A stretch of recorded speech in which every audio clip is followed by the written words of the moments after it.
This is a pre-recorded, previously broadcast program.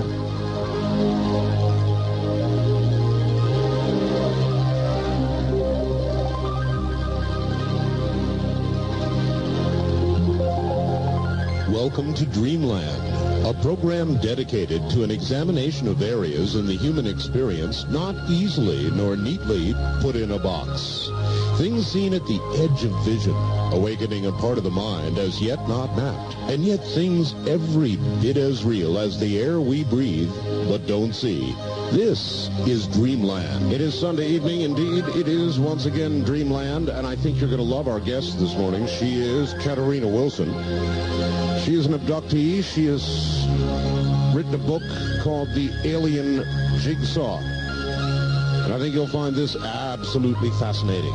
As usual, with us in the very first portion of the show is Linda Howe, this morning, or this evening rather, all the way from Philadelphia. Her home, where she'll be reporting on who knows what, but something that has something to do with one of the two subjects that we discuss. All the way to Philadelphia, Pennsylvania now, and Linda Howe. Good evening, Linda. Hi, Art.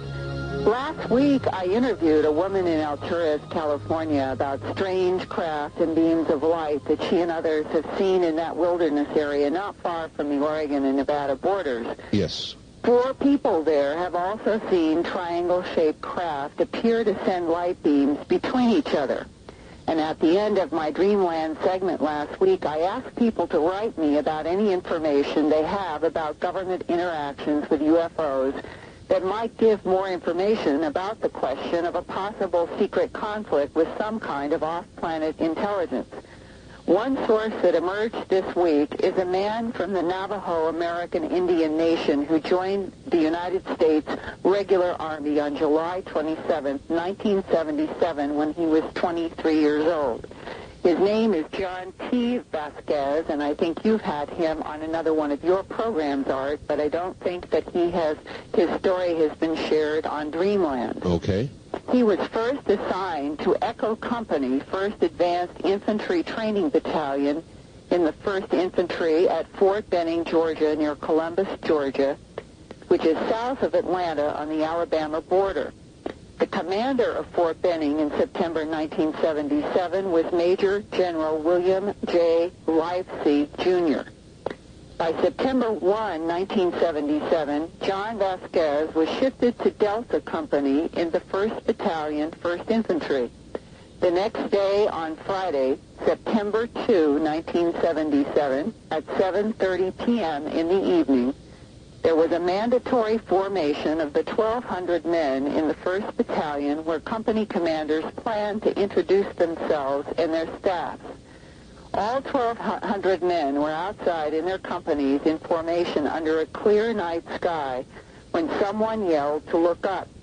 John Vasquez saw a light that looked like a star moving in a zigzag motion. Then he saw some of the men start running away out of formation and saw a light coming closer to the ground. This is John Vasquez now speaking in his own first-hand eyewitness testimony about what happened next. Okay, excellent. Here comes the report. And by this time, it was already coming down to Charlie Company, and it was just this one ball of light, and it was about 15 feet in the air, or maybe 10. And I didn't know what that thing was. I thought it was still a truck or a jeep. And when I pulled myself backwards, I looked up at the guy who was in front of me, and he was standing there asleep with his head bowed. And his eyes closed? Eyes closed.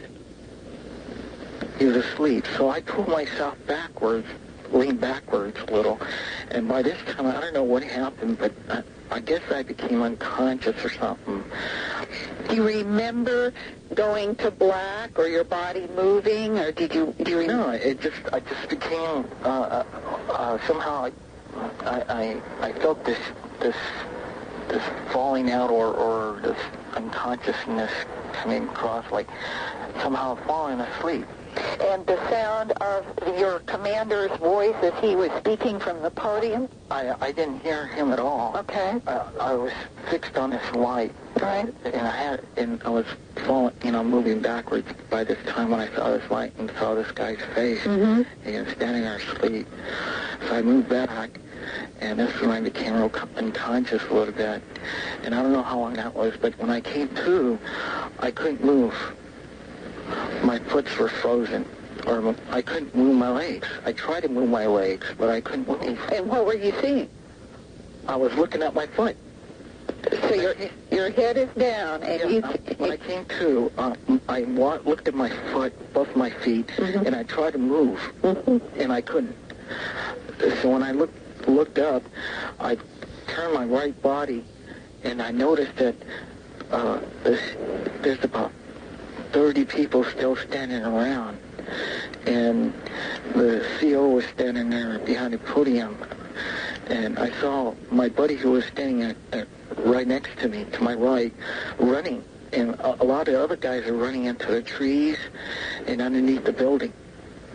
And the commander, was he asleep, paralyzed, or what? When I couldn't move, I had to call my buddy to come back to help me, and he did come back, and he had to physically pull me away from where I was standing at. And when he did that, I pulled out of that place where I was standing, and we started to run.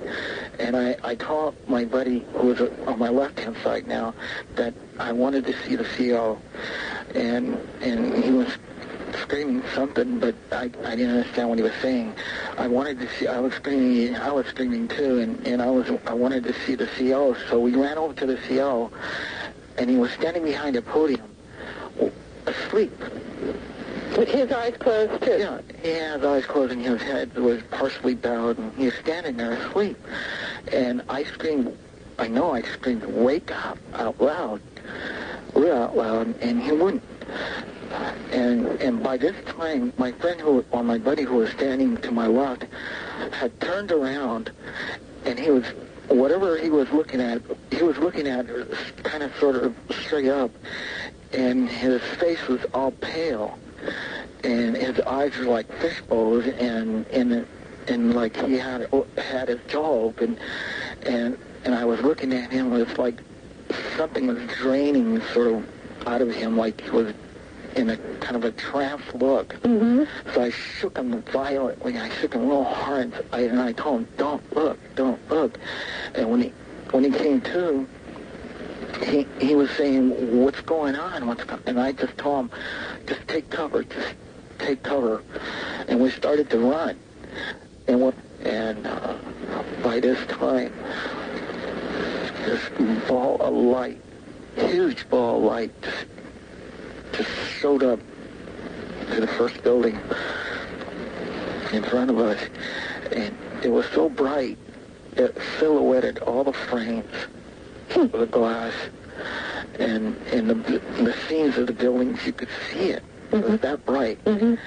And it was on the other side of this first building, and it was coming around this building, and at this time we saw the 4 people that was underneath the building, the first building.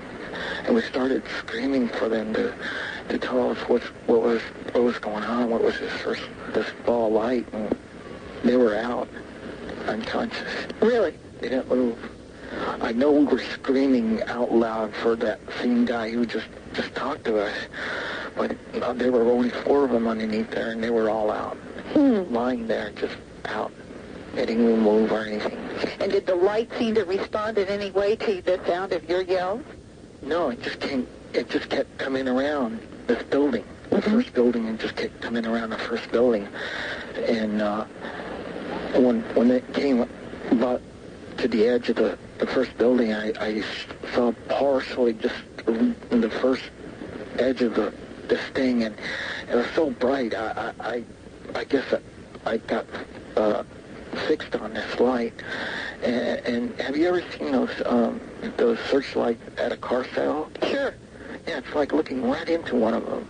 It was that bright, and it was coming around, and my buddy was laying next to me to my left, and he shook me, and he yanked me and shook me and said, "John, what is it? What is it?" And I guess I can't stop looking at this. And I turned to my friend, I told him whatever it is coming this way. Okay. About this time, I started to feel a pressure on my forehead, a real pressure, and it was kind of a squeezing type pressure. And I was screaming out loud, the pain, and I felt this pain on my left forehead, and I heard, "Don't be afraid."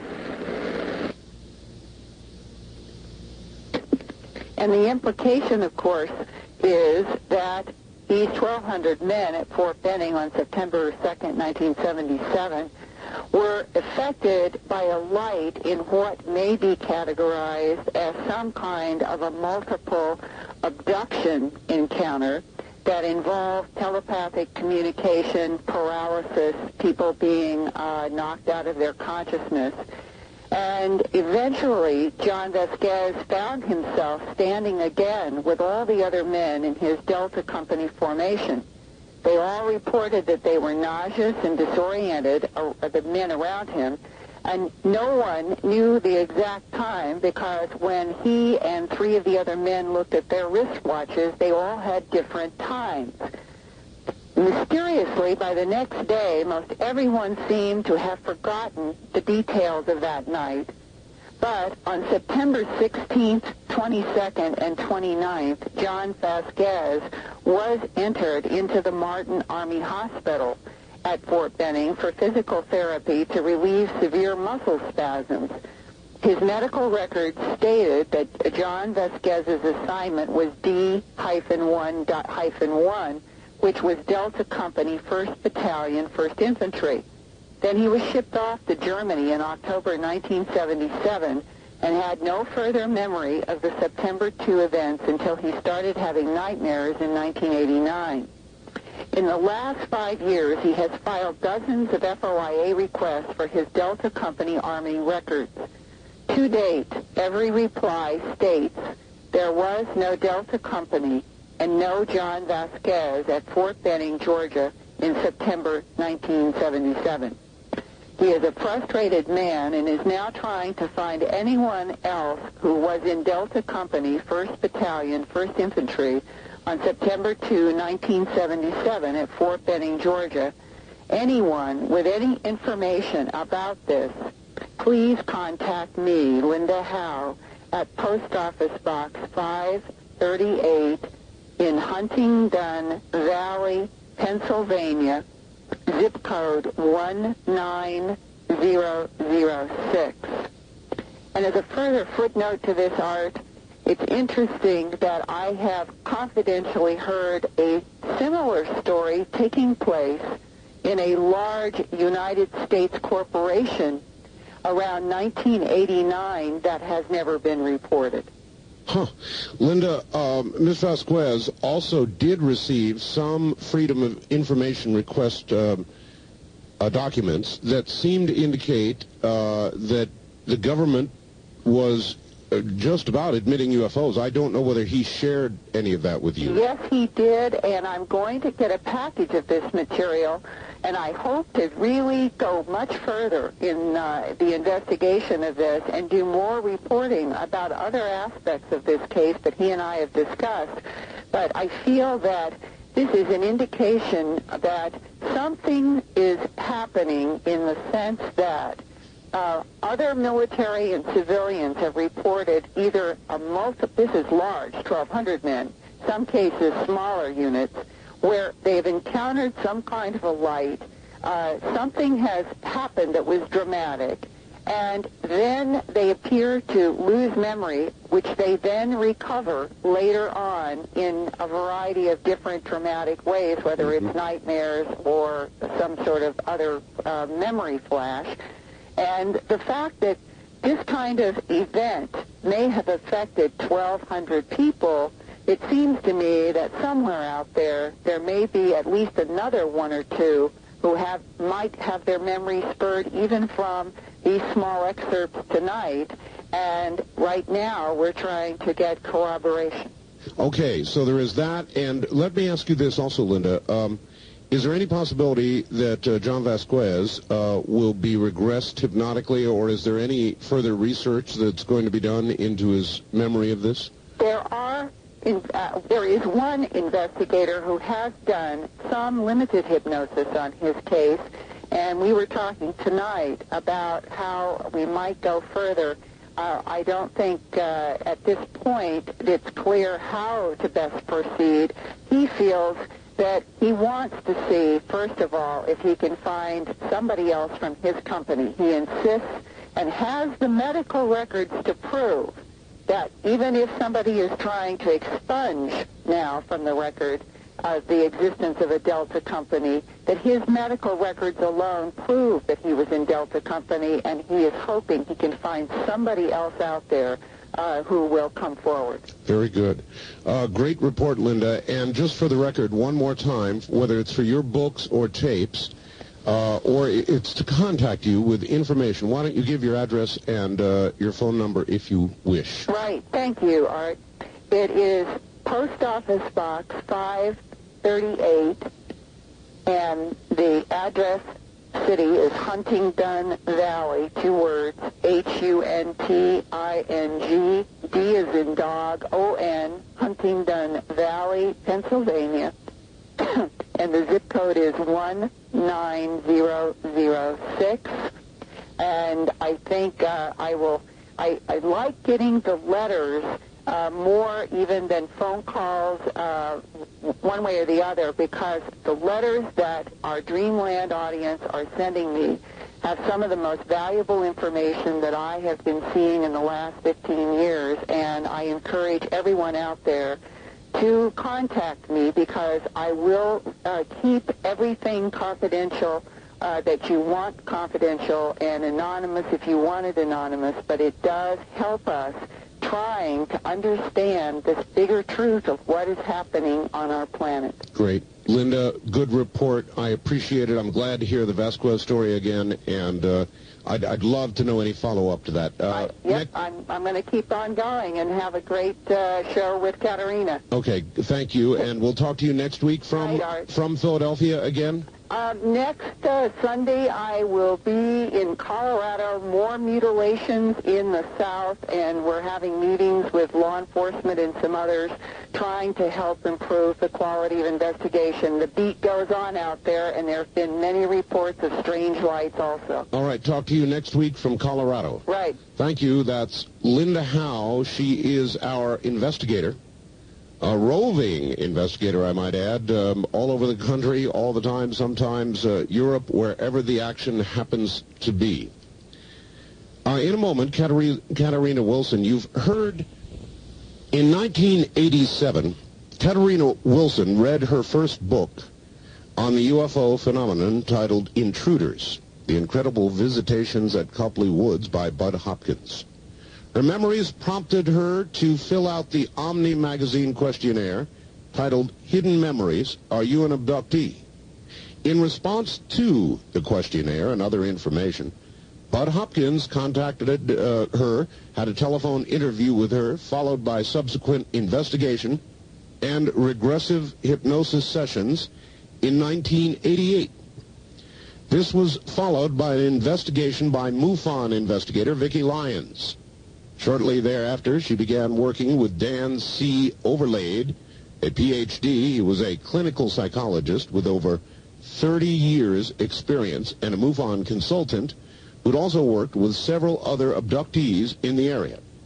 Katarina Wilson has undergone both physiological and psychological examinations with no abnormalities found to account for her memories of her abduction experiences.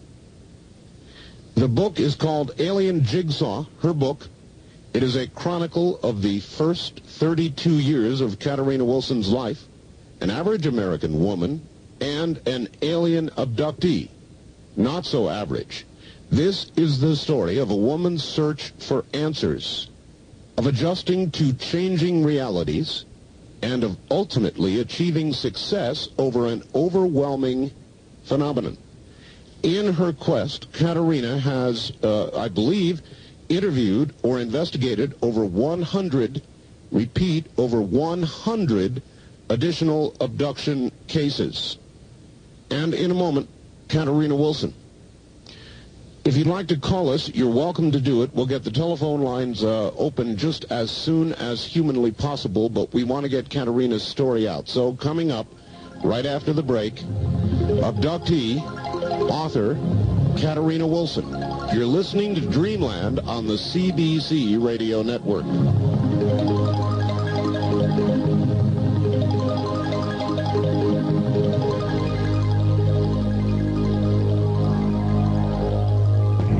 Your calls to Dreamland with Art Bell from the Kingdom of Nye. It's always that one. Welcome back, everybody. I'm Art Bell, and this is Dreamland.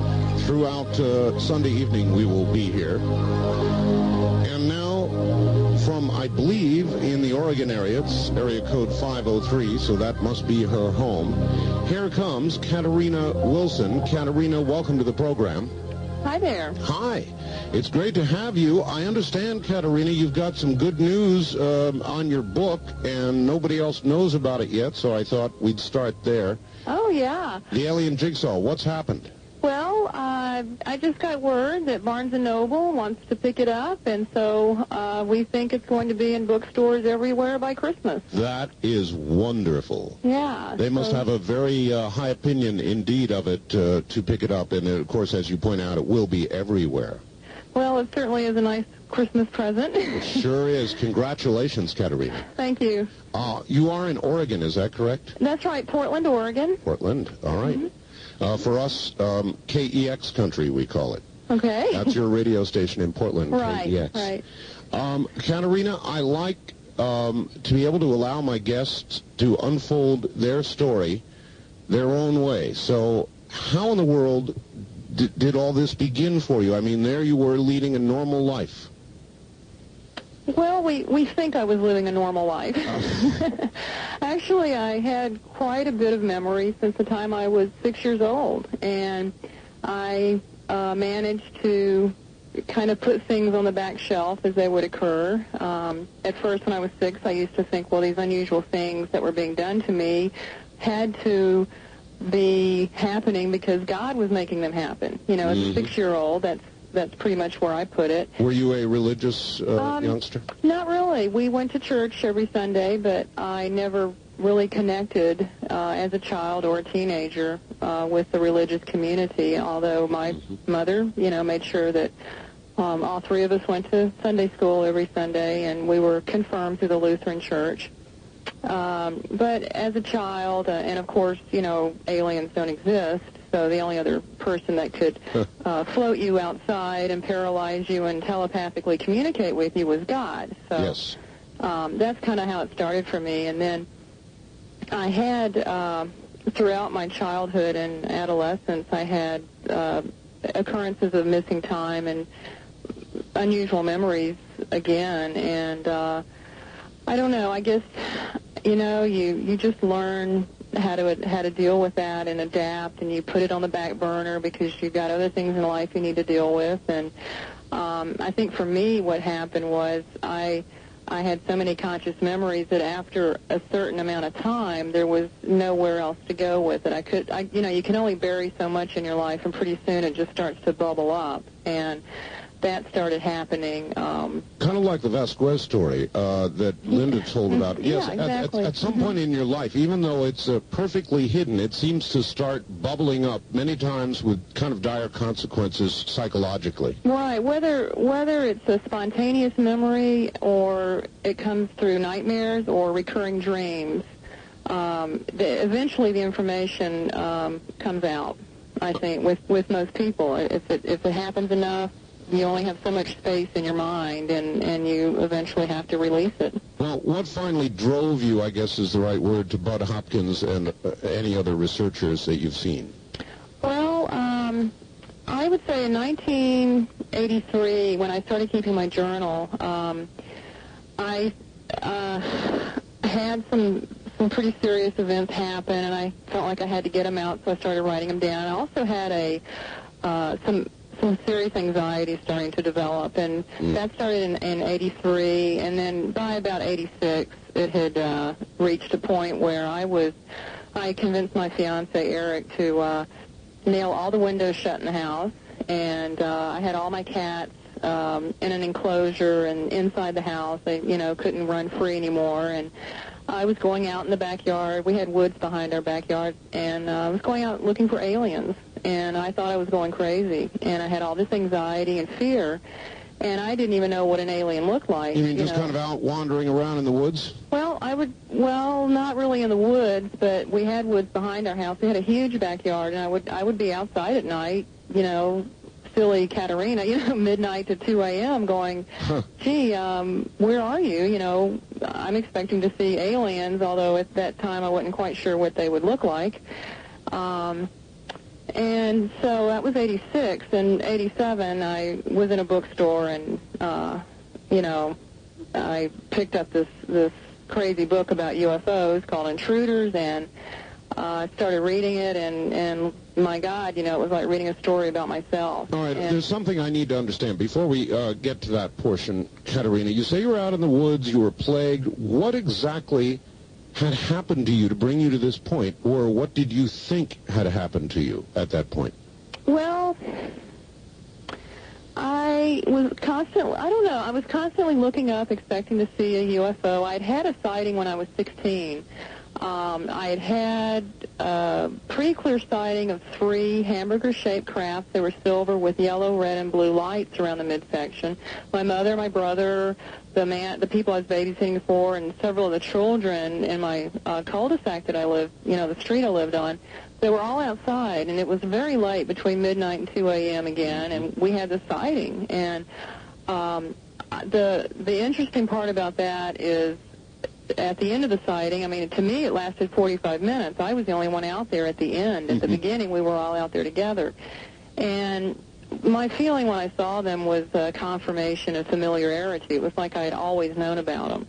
And at 16, of course, I told my friends in high school, and they ridiculed me and laughed at me. And I learned not to talk about those kind of things. So I buried that for another decade. And so at 16, so here I am at 26, I'm thinking, well, I know they exist, and I know they're up there. I kept looking up, and I just had like a free-floating anxiety of fear of something out there that was going to come in and get me, and hurt my cats and me. And I was having, I was aware of the recurring type dreams I was having, and the memories. I'd walk up to a wall and think, gee, I know I could go through this if I just could remember how to do it. Wow. Just odd things and at the time, of course, I thought I was crazy because I had not read a book about UFOs, much less about the abduction phenomenon. Sure. And then, of course, the first book I would pick up would be about the abduction phenomenon. And I had 2 books in my hand. I remember one was about sightings and the other one was Intruders. It was about UFOs. And I said, well, I know they exist. This is what I need. And I didn't really know what Intruders was about, other than the UFO phenomenon. And right. And then, again, it was like reading your life story, so to speak. So as you read, you said, aha, this is it. This is what's been going on. No, I said, oh, my God, what am I going to do? And I actually gave the book to my fiance and said, I want you to read this. And I just kind of, put my head down and said, we'll just wait and see. And he finished it, and we just looked at each other. We didn't really say anything, but we looked at each other, and it was kind of a sad, intense moment because we knew without speaking to one another what we needed to do, and sure. That was to look into that. And so you did. Yeah. And how did the research develop? In other words, I guess it was Bud Hopkins, right? Right. All right. How did Bud handle it with you? You talked to him once by telephone, then what? Yeah, well, I filled out the Omni questionnaire, and I couldn't just say yes or no and circle the answer. I had to go get my journal and write down all these things that, for each question I gave him about 5 pages, which I think any abductee that goes through this awakening and has somebody finally for the first time in their life they can talk to about this, will know exactly what I'm saying when somebody asks you a simple question and you can talk and write, pages and pages about that. So I ended up having to bind the material I sent him with the questionnaire, and I thought, well, this guy, first of all, I don't know who he is, and second of all, when he gets this, he's going to think I'm nuts. And my fiance, husband now, Eric, insisted that I mail this to him, and I fully expected the men in the white coats to show up at my house and take me away when he got it. And I remember sending it to his house. I didn't want to send it through Omni because I didn't want anybody at Omni magazine to read this stuff. I sent it to his home address. And then he called a couple of weeks later and conducted a pretty lengthy telephone interview with me and said, well, I'm going to be in town and the spring, and I'd like to get together with you. And that's when he did more, face-to-face interviewing, and that's when I wrote that infamous list of good and bad qualities down that he put in the introduction. I had forgotten all about that I'd ever written that down for him.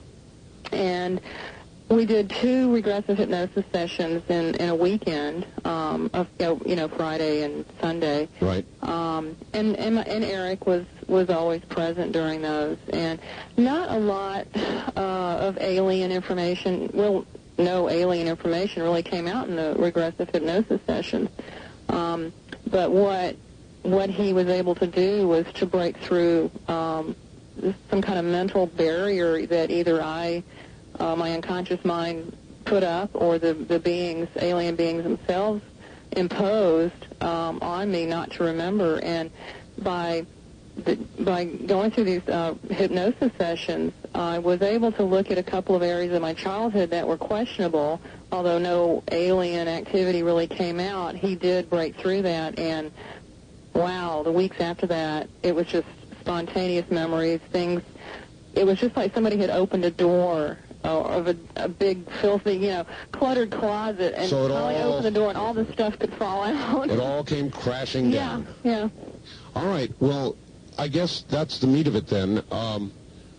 What in the world surfaced? What did you suddenly remember? What has happened to you, Katarina?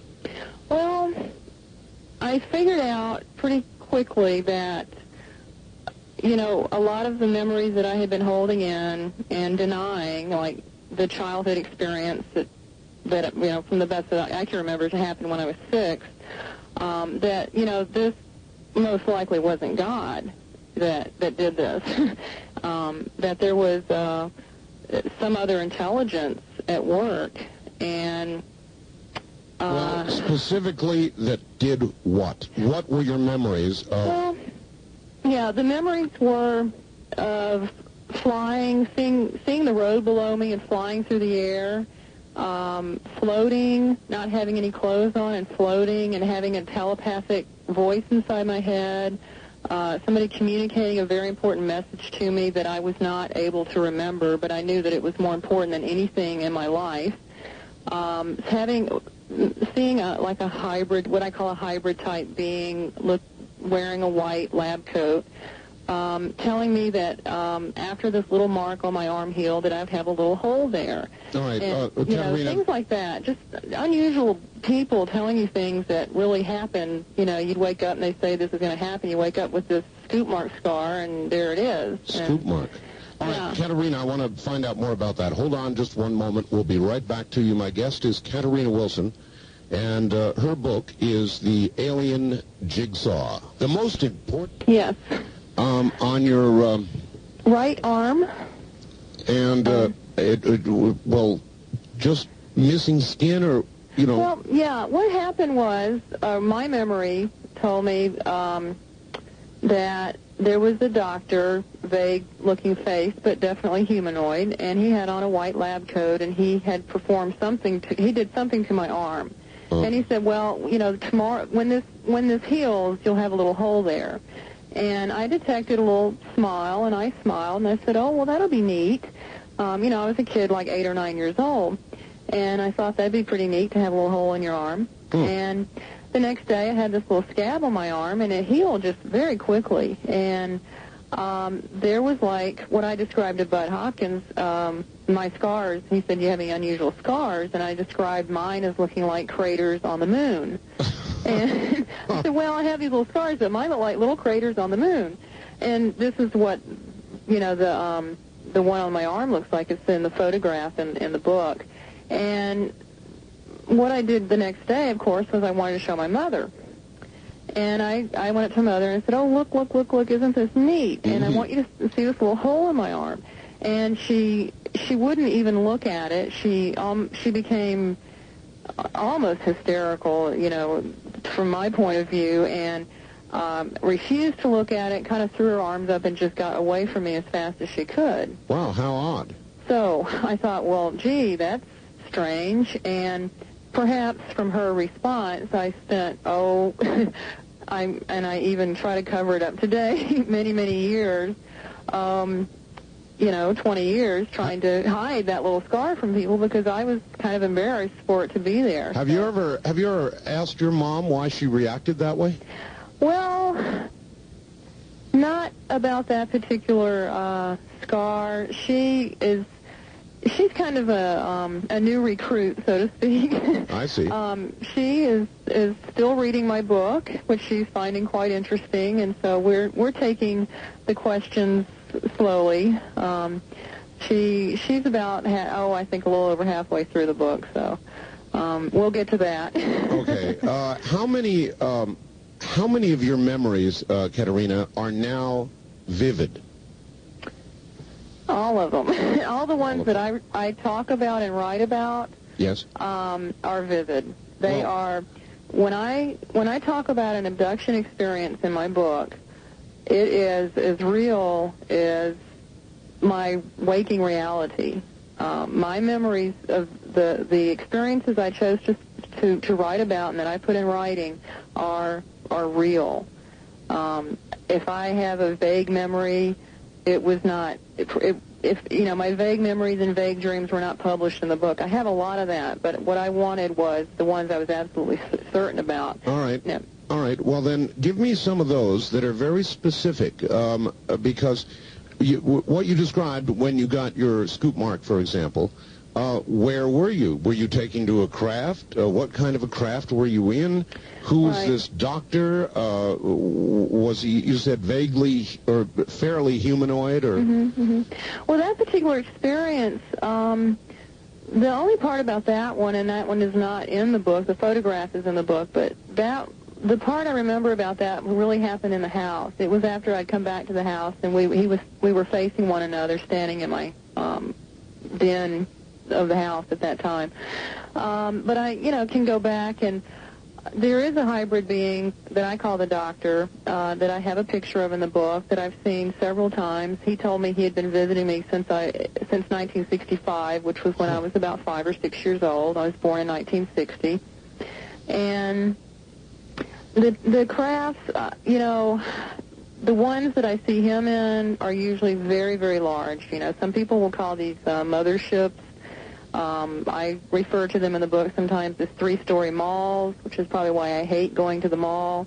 And but they're again, this particular craft is large. There's usually a hospital or clinic type portion to the craft. Very wide hallways, curved walls. Sometimes there's sloping walkways within the craft. In the hospital-like areas, there are clinical hospital rooms. They're usually fairly bare. There's maybe a bed or a glass box. Very similar to the descriptions given by other abductees. Yeah, and like the glass box situations are usually during the presentation of infants and children. They present a lot of these babies and infants in glass boxes. And that was a very vivid experience with the doctor. He was presenting me this black infant in a glass box and told me that this was my baby. And it was a black child. It was a black child. Well, actually, he told me it was mine and Eric's baby, which that is what really got me, because we're both white, and I logically didn't know how we could have a black child, so I left the room and went walking through the ship to another room, and which is something I think Forrest Crawford found very interesting, that you seem to get to walk around the ship, Katarina, and not everybody gets to do that. Did you know that? And I thought, well, no, I'm always walking around the ship because I always, I'm always doing something I'm not supposed to be doing with, and I usually leave the room or get irritated with them or something. And in this case, I got irritated and thought, well, they lost my baby. Right. And, I said, well, hospitals are always losing people's babies. Where did I get that idea?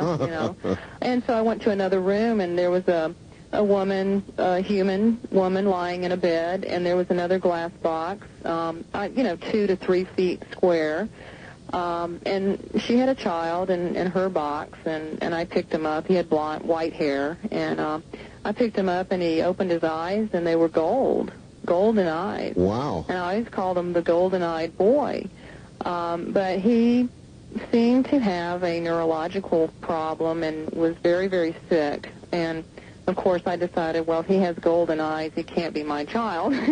That was before I really knew what I know about abductions today, and that is that there seems to be a hybridization type program going on where they're they appear to be mixing different races, together. So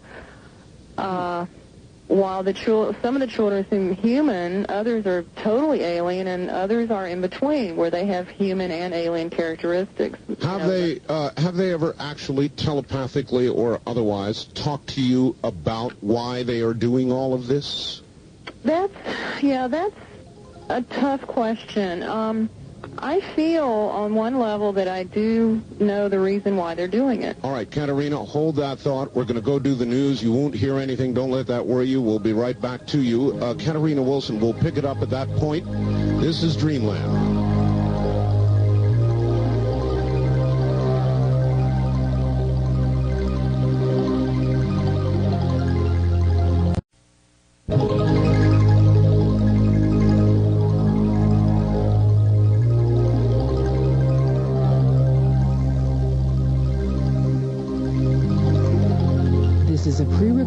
Previously broadcast program. We continue with your calls on Dreamland with Art Bell.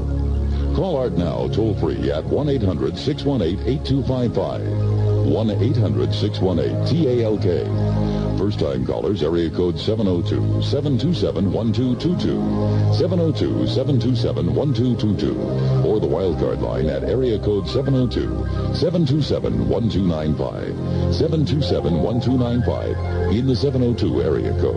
Now again, here's Art Bell. Now again, here I am. My guest is Katarina Wilson. She has authored a book called The Alien Jigsaw, just picked up by Barnes & Noble, so you'll be able to get it anywhere, and we're going to find out more about her experiences in just a moment. Back now to Katarina Wilson. Katarina. Hi. Hi. All right. So you think that there's some sort of genetic motive, some sort of genetic motive behind all they are doing with human abduction. Is that correct? Well, not just a genetic motive. I think I may have left some of your listeners hanging. I was going to say I feel as if I've been told why they're creating these children, but I haven't been allowed to remember it consciously. I think that there is some holding back of information by the aliens themselves for whatever their purposes are. But besides the genetic factor, I think that, or maybe because of the genetic factor in the creation of these other beings, beings, I think we, have to look at the type of psychological testing they're doing with abductees, the other types of physiological tests, and perhaps hindrances of, maybe creating problems with people, severe medical problems with people, and perhaps even curing other problems. Some people report being healed of problems that they used to have prior to their experiences or an experience. Do you detect their motives to be good motives? In other words, are they well-intentioned toward us, do you think? Or is it something we should be frightened of? Well, even even if their intentions are not positive, I don't think we need to be frightened of them. I think being afraid is only going to hinder our ability to understand what they're doing. So regardless of whether they're here for good or bad, the first step is not to fear them. And, you're not going to be able to figure out what's going on and understand your experiences if you're consumed with fear. So I just want to kind of put that out there. I have seen them do some good things. I've seen them do bad things. There are times I feel like I'm just an experimental animal to them. There are other times that I feel that they love me and they care tremendously for me, like we would care for our own children.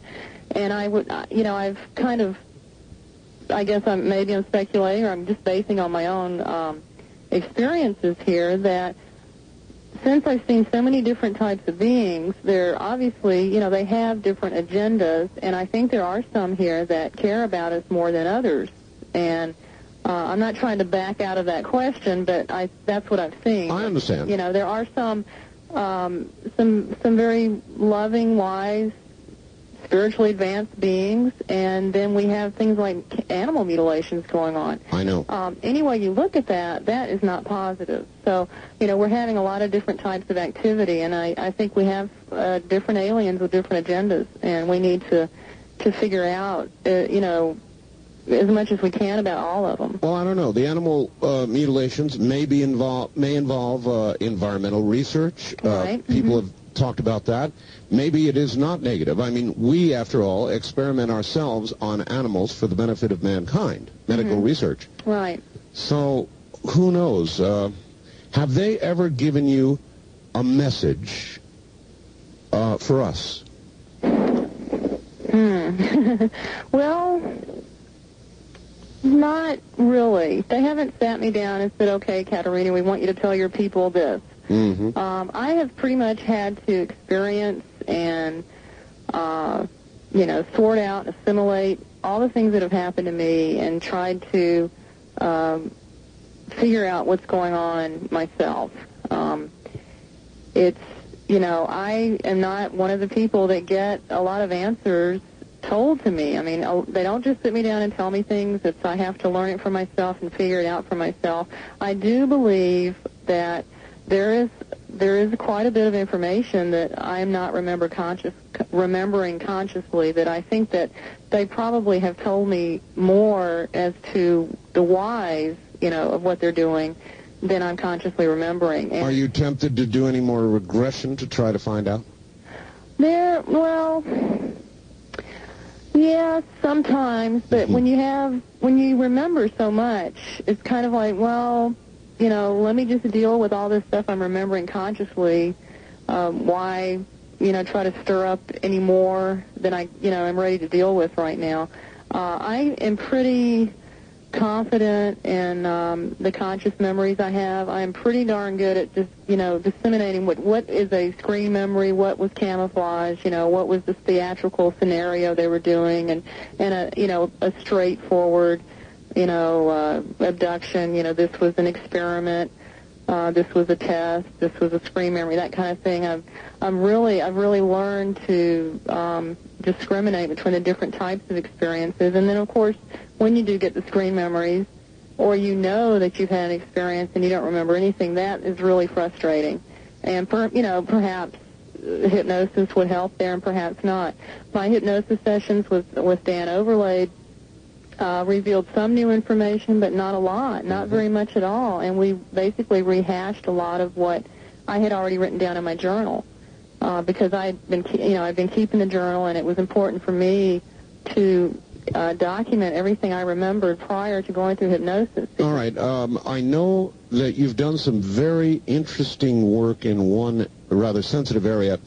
I guess if we're going to follow on this this business of genetic experimentation, and I know that aliens have been said to collect ovum and sperm and all the rest of it, and you tried to relate the times when you were abducted, or I suppose when others have been abducted, to your menstrual cycle, didn't you? Right. Yeah, the research I did in the researcher supplement was because I was one of these people that had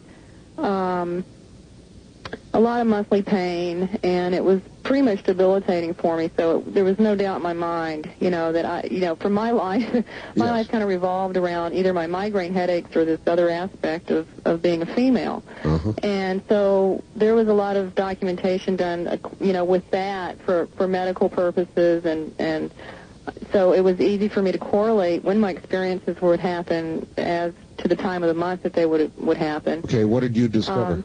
Well, what I found out, and I didn't write any statistics on this. This is frequencies and percentage information. But what I found out was that during the first 8 days after ovulation, I had the highest number of experiences. And whether it's statistically significant or not, I don't know. And we won't know until a lot of other women start documenting this type of information. Well, I know that you've researched about 100 cases of abduction, haven't you? Actually, I think where the number comes in is my book covers over 119 of my own abduction experiences over a 32-year time period. As far as other abductees, I would say that the number is closer to maybe 60. Okay. All right. Well, that's fine. 60 people. When my work with abductees, I don't perform hypnosis. It's more of a support group situation, discussion group, telephone therapy. I try to put them in touch with other people here. No, that's fine. What I would like to ask is, what commonality have you found, if any, between those who have been abducted, including yourself? Well, I have spoken with some other women who have also noticed that they appear to be abducted pretty regularly during the time they're ovulating. And I thought that was quite interesting, that this wasn't just an anomaly with me. It may be an anomaly with 5 of us here in Portland, but it does seem to occur more often, I mean, it's like they can always count on the beings coming while they're ovulating. No, I think this is really an interesting aspect to follow, because so many people have said it is genetic, and this would be another line of proof. Right. And the reason I put this very personal information out there was because I wanted to encourage other women to do the same. They don't have to publish it themselves, but they can certainly share it with their hypnotherapist or whoever they're doing their hypnosis with, or any other researchers. This is the kind of correlational data we need to start out with. I mean, you need to start with correlational data in order to work towards That's right. We don't have the medical community behind us right now. And until we can get enough of our little pieces of data, together to show them that, hey, we think we have something here, will you take a look at it? That's where I was driving, what I was driving for, and I still am. And if anybody's listening and you're a woman and you are having abduction experiences, that you remember this is so important. This is one of those little things that we can do, not only to help ourselves, but to draw some attention from the medical community, or hopefully from some of those MDs on the board of directors of MUFON, to take a look at this stuff. Well, I guess I'm not sure where to go from here with you, other than to ask you if you can describe any of the beings that you encountered, other than the doctor, the one that you described. Oh, yeah. Gosh, I have so many illustrations in my book of the ones that I am not an artist, so I have to really see something in order to draw it. Sure. And so I have several different types of hybrids, and I think that we may be hearing more about first, second, third generation hybrid beings in the future from other researchers. I'm pretty much sure that I'm seeing hybrids with very human characteristics and, to more alien characteristics, and I'm speculating that maybe we're having a first, second, and third generation hybrids here, that they are becoming more and more like us, maybe, or perhaps so much like us that we can't really distinguish them from from us. Do you think they're down here walking about? I think it's possible. Yeah, I think it's probable. Probable. Probable. Yeah. Well, and that's not something I say lightly. It's something that maybe 3 years ago, if somebody had said this to me, I would have said, no, I don't think it's probable. But the different types of hybrids I've seen and how human they can look is just, and other people, describing the same types of beings, I think it's probable. All right. I've seen 4 different types of beings that I would classify as grays. Very short, 3-foot-tall, floating gray-skinned being to a 7-foot-tall gray being with the big head and the big round black eyes. A gray is not a gray is a gray. There are different types of grays, and that's something that I thought was very important to put out, and so I have the 4 different illustrations of those beings in the book. And probably the most unusual looking being was the praying mantis, something I call a praying mantis type being with ebony skin, kind of maybe an exoskeleton, but when she walked, she kind of, I guess her back was at about a 45-degree angle, and she would kind of rock back and forth as her legs would move. And that was probably the most unusual type of being I saw. Katarina, don't take offense at this. I'm going to just ask you a straight-out question. It is, how have you satisfied yourself or come to terms with this question that you're not crazy as a loon? I mean, this is wild stuff you're talking about. How have you satisfied yourself that this is real and not a concoction of your mind? Right. Well, what I had to do was play by the same rules that everybody else has to play by, and that was that because of my migraine headaches partially and because of my abduction experiences, I've had a brain CAT scan, a CAT scan of my sinus area. I've had a complete psychological evaluation with a psychologist that did not believe in UFOs and a psychologist that did believe in the possibility of the I guess Dan Overlay believed that the phenomenon was real, so we'll say he believed in it, and then the other doctor did not believe. Yeah, and for the sake of the discussion, his conclusions are perhaps more interesting. The one who did not believe. The one who did not believe, he told me that, well, I did, at my last meeting with him, I asked him if he believed in UFOs. This wasn't something we really discussed, but at the end, he knew that I believed in him because I'd had that sighting and everything. But this was prior to the UFO investigation. Right. He diagnosed me as, a normal person without. I mean, he said you're okay. There's nothing psychologically wrong with you. You have some problems with self-esteem. Let's see. We did. But not a paranoid schizophrenic. Oh no. There was no classification. I mean, he said I was okay. I was normally functioning. I had low self-esteem, and that I had, probably unsure about what I wanted to do with my career because that was a rough time for me when I wasn't playing music anymore. Well, that would describe many of us. Yeah. But he didn't.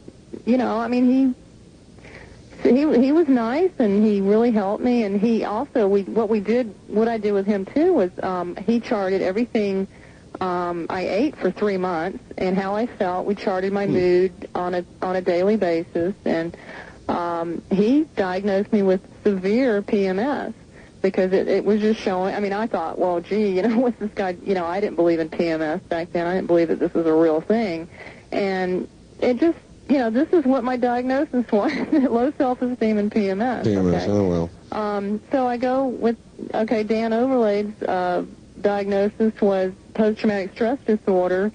Yeah, he agreed I had PMS and low self-esteem. And so, it's kind of funny to talk about this stuff. Okay, so there it is. 2 opinions. What about the physical exams?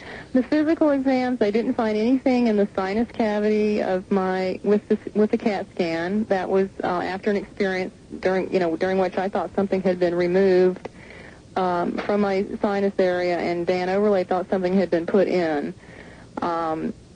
And the brain CAT scan was normal. There were no abnormalities with my brain. And incidentally, I had an MRI done last week, last Friday, and I don't have the results back from that yet. But I have pursued some further investigation because of the migraine situation. I mean, I can't go in there for abductions, but I do have severe migraine, so I am able to get them to look at my brain. So I'm, hoping to get the results back from that real soon. So far, though, so good. No abnormalities. No. Yes. And I'm the kind of person that I want to know the truth. I don't care what it is.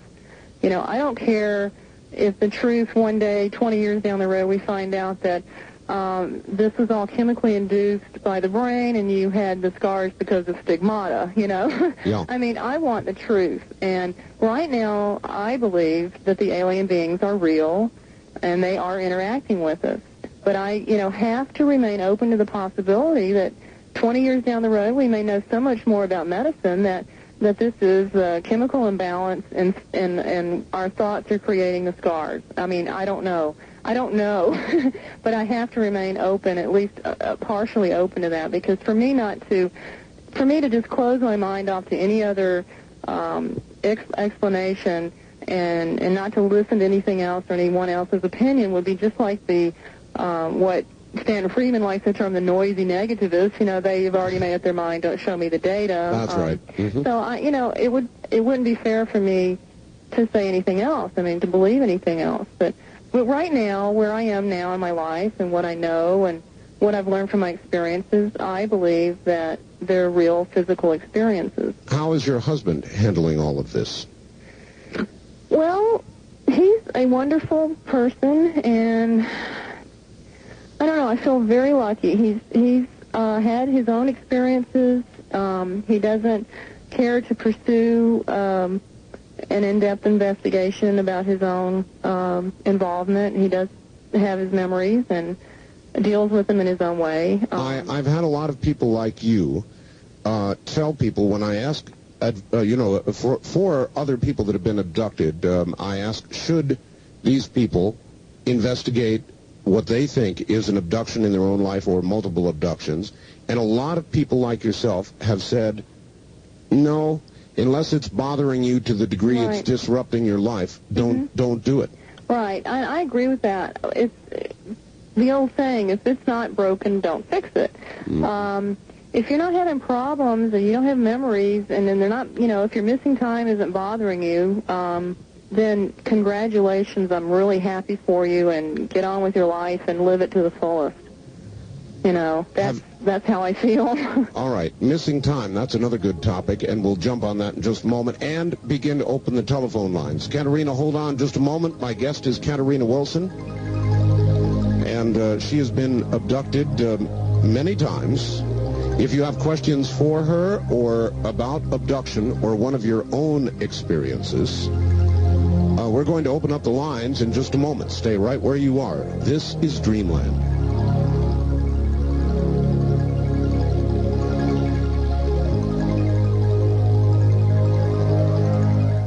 (1222) or the wildcard line at 702-7. This is the CBC Radio Network. In a moment, the lines open for Katarina Wilson. I'd like to... Now, as promised, here's how to order the newsletter. I'm going to give you a telephone number and an address. Katarina Wilson. Katarina, hi. Hi. Are you ready for a few questions? Well, I thought I was going to have some missing time, so if Yes. I'm not here... No, yes, of course, I'm ready for the phone. All right, we'll get to missing time in a moment. Let's get to Sure. the phone calls. On the toll-free line, you're on the air with Katarina Wilson. Hi, I just had a question for you. For me? Yes, for you. All right. Okay, my friend just moved to Sacramento, and he loves your show, and he listens every Sunday, and he wants to know how he can get it down there. In Sacramento? Right. On KSTE radio. KSTE? KSTE in Sacramento, and I believe they're on 650 on the dial. That's great, and your show is great. Okay. We'll enjoy it every Sunday also. Thank you very much for the call, sir. On the first-time caller line, you're on the air with Katarina Wilson. Hello? Art. Yes, hello? Yes, hi, Art. This is Julie from Eagle River. Eagle River, Alaska. Okay, you're going to have to speak up for us good and loud. Okay. Hi, I wasn't expecting to get on so soon. I've been listening to your show religiously for a long time. I've read everything I can on UFOs. And after the show last week, I went and bought that book, Mary's Message to the World. Yes. And I feel like it just has cleared everything up about the babies, the hybrid babies and everything. If you read that book, it makes you feel like, because Mary has said that when our world ends up here, that we're going to continue on somewhere else, and that we'll be having, we'll all look completely different, we'll be a lot more spiritual, and we'll be a lot different. And they do mention the UFOs in that book. And you just wonder if maybe they're not just getting us ready for when that's going to happen. All right, thank you. Katarina, what about that? Oh, yeah, I'd like to comment on that. That is a theory that has been stated within the UFO community. I actually know an abductee here in Portland who has had experiences. Now, when I mention an abductee, I know the person. I've known them for a while. It's not just somebody I talked to once or twice. I know them as a friend. Mm-hmm. And so I feel confident relaying this information. She has had experiences during which she has seen, for example, the life force leave a child and go into another body, and she has been asked or encouraged to practice leaving her body to move into a new body that will be waiting for her when the time is right. And she's told that when it is time for you to do this, you will know, and you will know how to move from your old body into your new body. And this, to me, kind of, infers or implies that maybe something will be happening during our lifetime that we will be leaving these bodies and moving into other bodies. I mean, it's not just this one person. I've heard this from other people, but I'm relaying her information because I know her as a person, and I know that she's a good, honest individual, and she's also an abductee, and she's worked with a clinical psychologist. So I actually was holding Mary's Message to the World today in a bookstore, and I said I should buy this book, and I didn't buy it. I don't know why. I said, I really should. And, you should buy it. I agree. I think you should buy maybe it. I'll go back tomorrow and get it. I wonder, Katarina, what it is that has some people who are abducted getting, in effect, messages for the world, and others, like yourself, not really getting messages for the world, but just being subject of medical experimentation, apparently. Yeah, I don't know. I ask that question a lot, too. Myself, I've had an experience after both of the books were published. This year, I saw a gray alien and a blonde child sitting side by side, and I watched the life force of the gray alien go into the blonde child. The little blonde boy looked like he was about 5 years old. Where was this? This was on a ship and behind a glass wall. I was on one side of the glass wall. They were on the other side of the glass wall. And after the life force went into the child they were sitting down. He stood up, and then he teleported himself. I mean, with thought. I knew that with thought he was floating himself, and he went into this little playroom, and he was floating, and I thought, my God, these beings are telekinetic. I mean, they can teleport themselves, and it was just phenomenal to see this. But I also felt, from my point of view, I felt a great sadness because the life force left the gray alien. I mean, he died. And I felt really sad, but then in another way, I think that maybe I just didn't understand. I need to understand more about this. Was the young boy human? The young boy was, I would say, humanoid. I don't know if he was, certainly wasn't human because he could float. I mean, he could, at will float himself around. Well, I meant physically in appearance. Physically in appearance, he looked human with the exception that he had a very muscular upper body. He was about 5 years old, and he had a muscular upper body. And you saw the life force of the alien, the gray, leave that gray's body and go into the young 5-year-old boy. Right. That's a little frightening, Katarina? It was very sad for me. I felt great sadness during the experience and the following couple of days. And I just hope that it was, a volunteer thing, for the Gray. I hope he volunteered to do that and was not forced.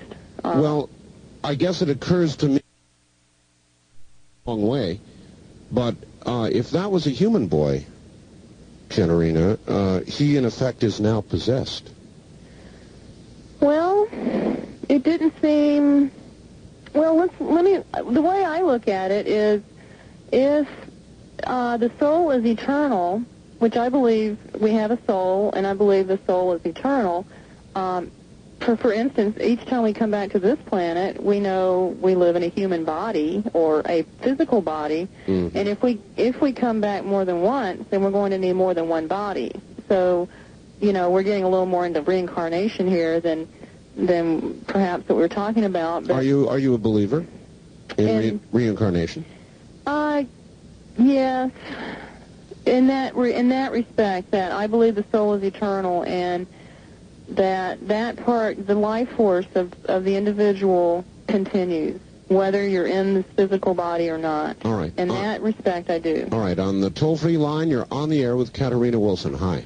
Good morning, Art. Good evening, Art. This is Leonard in Albany, Oregon. Hello. And I have a question for Katarina. Is that how you say it? Yes. Yeah. I've always wondered, is it possible, if you haven't ever met any of these alien peoples or anything like that, is it possible for you, if you have a desire to get in contact with them, to contact them without them contacting you? Well, I certainly have had my moments where I wanted to relay information to them, and I explain in my book, and I know other abductees have explained that they can sense when the beings are nearby. Sometimes they don't get visited, but they know they're nearby, and they might be tuning into them, watching them, listening, or some kind of mental tuning in to the abductee, like to maybe check on them. So they're not physically abducted, but in those instances, when you sense that, or when I have sensed that, I have given them messages, and I tried to relay my thoughts or my, what, my message was, or my information, or my question. Well, what about somebody who has never had any interaction with them? Would you say you're out of your mind for wanting to do such a thing, and be careful what you wish for? I would definitely say be careful what you wish for, because there is a lot of there's a lot more out there besides extraterrestrial beings, and if you want to open yourself up, for instance, the Ouija board is a good example. It really is. If you want to open yourself up, there are spirit beings, there are forces out there that would gladly entertain you and would probably misguide you. And I would say be very careful what you wish for. Yes. I don't think any of us, when we were 6 years old or 5 years old, said, gee, I want to be an abductee, or I want to be abducted by aliens. Well, I'm sure there are some people, Katarina, who listen to this and think, oh, how romantic. Oh, it'd be great. Boy, what a story I'd have to tell. I'd be a unique individual if this happened to me. I mean, there are people who, for their own reasons, maybe even self-esteem, Katarina, would like to have this happen. Mm-hmm. Well, I would say that we are all unique. You don't have to have this in your life to be special. I don't think I'm special at all. I'm simply a normal person who happens to be involved, or they happen to be involved with me. But I don't, I would feel a little sad for somebody that would really want this in their life. It is a wondrous story, but when you look at the whole picture, it's mind-boggling. It's the biggest story that, the biggest event that humankind has ever had to look at. And, but you're not thoroughly convinced, are you, that it's real? Or are you? I'm thoroughly convinced that it's real, yes. This is 100% real to me. Well, a little while ago you said you would hold your mind open. Oh, yeah. Like I said, I believe these are real beings, that these aliens are real. They're really coming here. But I can't totally close off my mind to the possibility that one day, as we learn more, about our minds and how the brain operates, because we really don't know that much about the brain. Who's to say what we're going to learn? That really is the truth. Yeah, and that's something that, maybe it's just this little window over here with this beam of light shining through that, it's just this little bit of belief that we're going to go in that direction, but I still have it there. It's not, I just can't totally close off my mind to that possibility. Well, it's called an open mind, Katarina. Yeah, I guess. On the wild card... Right, I really, I believe that this is a real phenomenon affecting us worldwide. Good enough. On the wild card line, you're on the air with Katarina Wilson. Hi. Hi, thanks for letting me be on. This is Carol up in Mount Shasta. Hi, Carol. Two things, Katarina. One, I'll take my answers on the air. I have a feeling that there are more walking about among us than most would suspect. So my question is, how many millions are weaseling their way into our society? And the other is, I'm kind of appalled at your lack of horror. I mean, you're being used as an experimental guinea pig. There's mixing and matching going on by strangers that are messing up our airs, and I, for one, don't like it. I want someone in contact with them to say no. All right, a good point. Questions first. How many millions do you think are walking among us? Is it millions? Is it a few? Is it increasing numbers? What do you think, Katarina? Well, this is purely speculation on my part, and, I really don't know. I don't think it's millions, but, what do I know? I think that there are probably, I would say, out of the choices, I would say increasing numbers. Increasing numbers.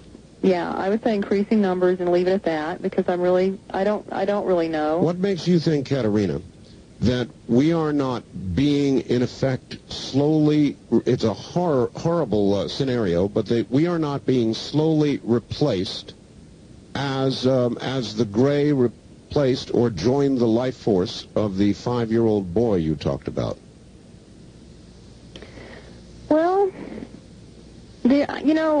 when we talk about the existence of a soul, God, can create many, many different types of beings, not just human beings. I think that the mixing is probably, perhaps there are alien souls incarnating on the planet, into this earth plane, if you will.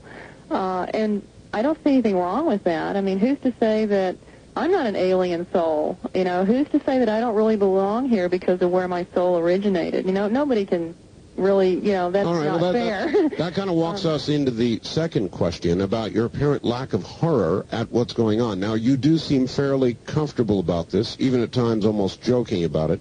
How come?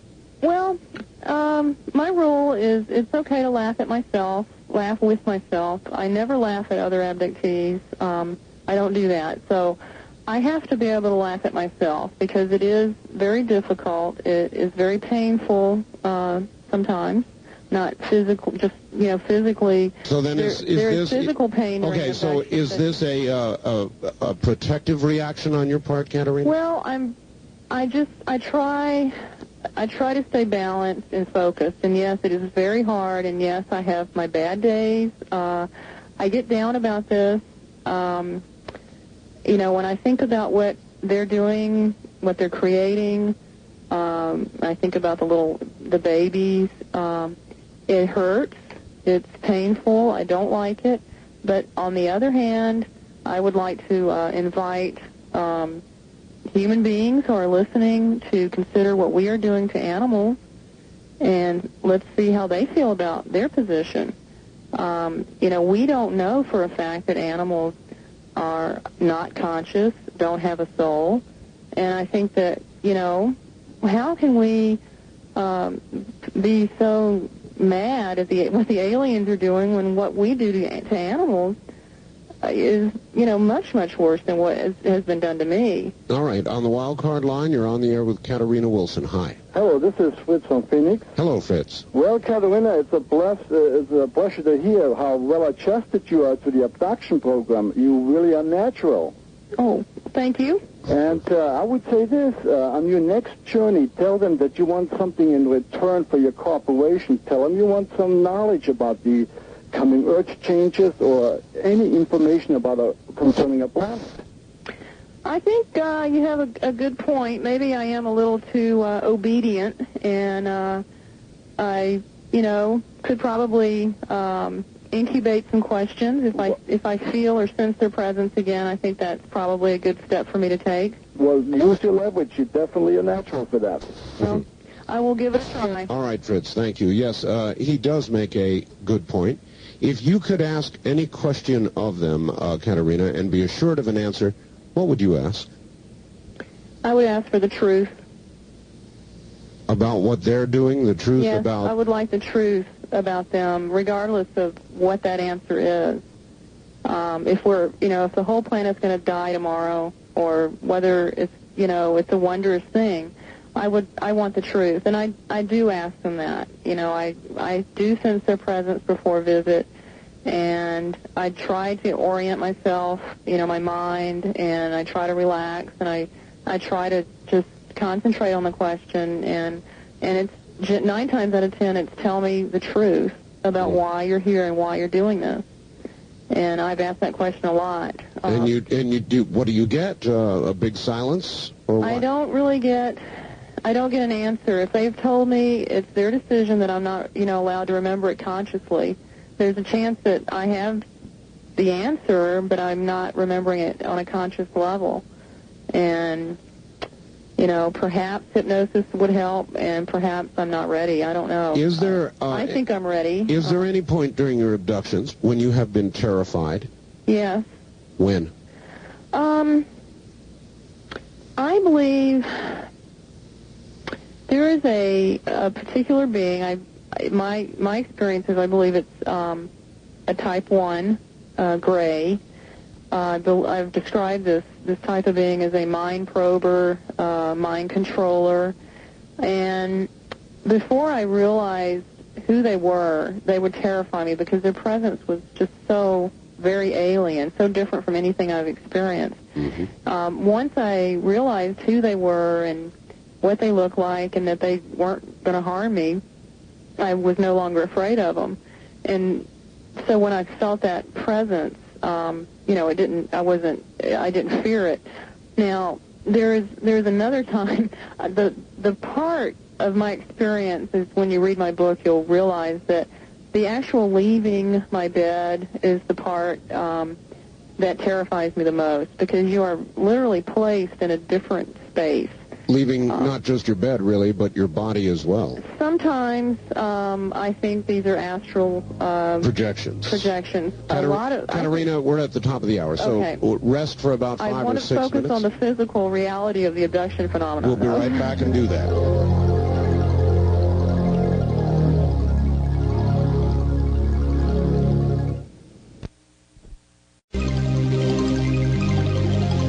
This is a pre-recorded, previously broadcast From the program. Kingdom of Nye, we continue with your calls on Dreamland with Art Bell.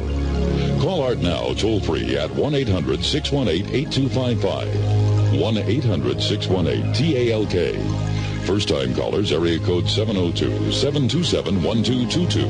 702-727-1222. Or the wildcard line at area code 702-727-1295. 727-1295 in the 702 area code.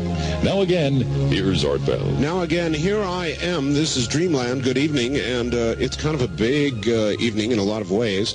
Wilson, Katarina? Mm-hmm. I've got a fax here, and let me read it in its entirety, and I'll just let you respond to it the way you would like to, all right? Okay. Art, ask Katarina about the meat of this issue. What are her feelings about the future? Why are so many aliens here at this time in history? When does she think there'll be a public appearance? Can she at least speculate on the information she thinks the aliens are withholding? How about the dreams she's had? Regarding these questions, what has she learned from the 100 other abductees she's interviewed, 60 actually, I can find descriptions of spaceships and encounters in any bookstore. The strength of your Dreamland interviews is that they cut through the crap and get to the heart of the matter. So can you shed any light on any of those questions? Could you repeat a few of them for me? Sure. What are your feelings about the future? Pretty dim. Why? Well, I was thinking earlier that maybe I should just do a little speculating and not worry so much about, what everybody's going to say about, Dr. Overlade used to say, well, what do you think, Katarina, if you just let your fantasy or your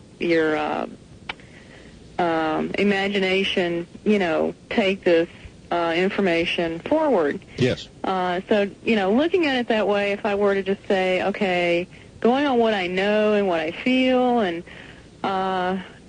goodness, why are they here and all the things that I've seen them doing, it doesn't make a lot of sense that if you are coming to a planet to really help the planet, to help the people of the planet, that you would keep so much information from them and that you would play so many games with them. Yes. So the lack of their willingness to be open and honest with us is not a real positive thing. It leads me to believe that they are hiding or withholding information. That's not necessarily in our, for our good. Right.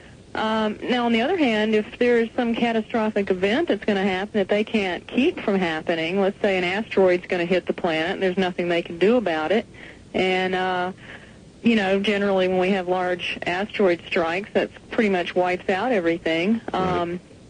Then, if I were an alien race of, perhaps scientists, just some of these beings are, I'd probably want to salvage what life I thought was important, or what life I thought I could manipulate into being what I wanted it to be. You feel something like that is on the way?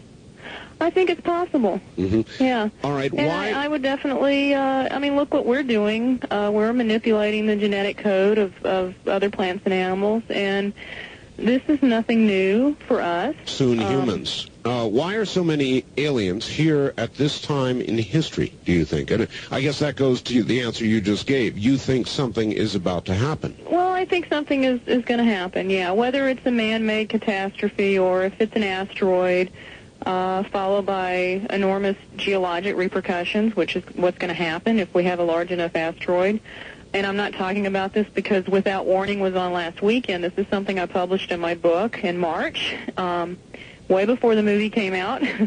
I think that, you would want to take samples and representations of the life on that planet and perhaps put it back in a million years in some other form, or put it on another planet or in a laboratory for that matter. So, I kind of, back when I really didn't know anything about abductions except that I was involved and, oh, my God, I got to figure this out, my first thought back in 1987 or early 88, I remember it was in this different house, it was early 88, was, well, gee, this must be what the rapture is all about. How else can you get human bodies off the planet without any trace?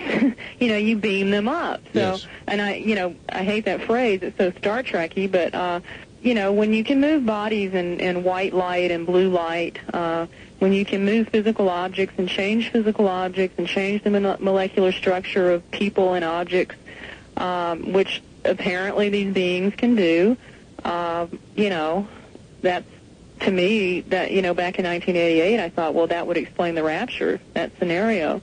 And with all the different pieces of information that people are getting and the different forms it's coming through, whether it be a classical, abduction, experiencer case, or channeled information, we're all getting a piece of this puzzle, whatever you want to call it, and it leads everybody, it's all leading to the direction that some big event is going to happen. I'm not going to say it's going to happen in the year 2000, but I think it's going to happen in my lifetime. I'm 34 years old, and I think that in my lifetime I'm going to see a heck of a lot more changes than what I've seen so far. All right, Katarina, on the toll-free line, you are on the air. Good evening. Hi, Art. Jim in St. Louis. Jim in St. Louis. Yes, hi, Jim. Katarina, I've got a theory for you, and I'm going to run it by you, and I'd like for you to tell me what you think. I recently got done reading a book by George C. Andrews, in which there were, at many different times and places, law enforcement officials were baffled by outbreaks of waves of, like, child abductions, and I don't mean UFO type thing. I mean, they say that statistically there are just not enough clever kidnappers to account for all of the massive numbers of people that are abducted and never come back worldwide, all of the missing people. Do you have any opinion as to whether some of these many thousands and thousands of people that are gone or missing could be taken up and just never returned? It's a good point, Katarina. Yeah, it is. It's a good question. I think some of the people that have disappeared may be abductees that were not returned. I think many of the children and adolescents that are disappearing are probably done by a family member. And, you know, we're going to find them one day. And unfortunately, I think there is another percentage that have been murdered, you know. Bring them back. Yeah, I think that's happening. I think that accounts for some of the missing people, but certainly not all of them. I'm going to kind of add up a lot of questions that S in Santa Barbara has here and simply ask you, have you ever wondered, Katarina, whether you might be an alien? Well, yes. Gee, I'm gonna get kicked out of MUFON for that one. No, actually, I have. Especially when back in '88, I told my mother that I really thought there might be something to Charles Hickson and Calvin Parker's abduction experience in Mississippi, which was, you know, back when she didn't know anything about my involvement, and this was my way of kind of breaking the subject to her. And I said, you know, and what other people are finding out is that there's some kind of interest in our reproductive behavior by the aliens, that they seem interested in our, you know, reproductive aspect. And my mother just out of the blue blurted out, well, your father was an alien. Your father was probably an alien. And, wow. You know, I guess 30 seconds went by before either one of us said anything, and it was just like, I was thinking, why the hell did you say alien? And alien is not in her vocabulary. I mean, she has never said that word in her life. And I don't know. I have since that time wondered what on earth they could be interested in me for. And that's something, you know, when you're looking at genetics and the unusual pregnancy my mother had with me, and, you know, I wonder if they unusual, Katarina, in what way? Well, she was pregnant, and she had it confirmed. She went in to see her doctor, you know, examinations and everything. And in her third month, early fourth month, she went to the doctor, and lo and behold, there's nothing there. She's not pregnant anymore. She didn't have a miscarriage. Really? And so she thought, well, that's odd, but my mother just was one of those women that didn't question doctors. I don't know how many women really questioned doctors 30, 40 years ago. So a few, I can't remember, 1 or 2 months later, you know, she goes back thinking she's pregnant. He examines her, and she is pregnant. And she's well into her pregnancy. I think she was, again, about 3 months pregnant. That is odd. And, of course, my mother was hysterical at this point because for some reason she thought, she told the doctor, she says, I don't know why, but I was hysterical. I was crying, and I told the doctor that baby, you know, if it survived in the first place, would never be normal. It would just never be a normal baby. And he kept assuring me that everything would be okay, and that baby was born, and that baby was me. But somehow, very deep inside, and a very emotional mother, didn't believe that baby would ever be born normal. Gee, I'm glad I asked the question. So, I mean, personally, yeah, I wonder, is there some part of me that's not human? And, I just don't know. I don't know. You would think that the doctors, the blood typing, and... Well, as a follow-up comment, Katarina, maybe that accounts for your attitude about all this. Perhaps, yeah. Yeah, maybe that's something they've told me, that maybe they've told me that I'm not all human, or I'm part of them, and maybe there's a part of me that believes that or knows that somehow. Well, I mean, what about that baby they told you was yours? That probably I believe more than anything. My mother doesn't make stuff up like that. She doesn't know enough about medicine to be able to make up a story like that. No, Katarina, I meant about my father? No, Katarina, the black child that you saw. Oh, the black child. Mm-hmm. Yes. Mm-hmm. Well, I've seen a lot of children, several... two I know were mine. I recognize them, they recognize me, and they weren't completely human children. But, yeah, I don't know. I think that there's So then, Katarina, you've been a surrogate mother for aliens 3 times. At least. I think it's more like 7 times. 7 times? Yeah. Yeah.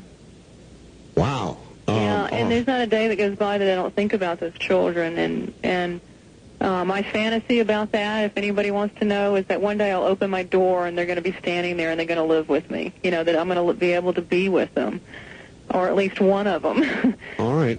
Listen, on the toll-free line, you're on the air with Katarina Wilson. Hi. Hello. Hello. Where are you, sir? Portland. Portland. Okay.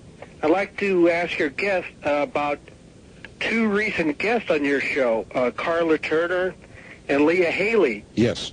And a follow-up question, what does she think about what the government knows about this agenda, and what is their part in the intimidation, harassment, and even abduction of abductees?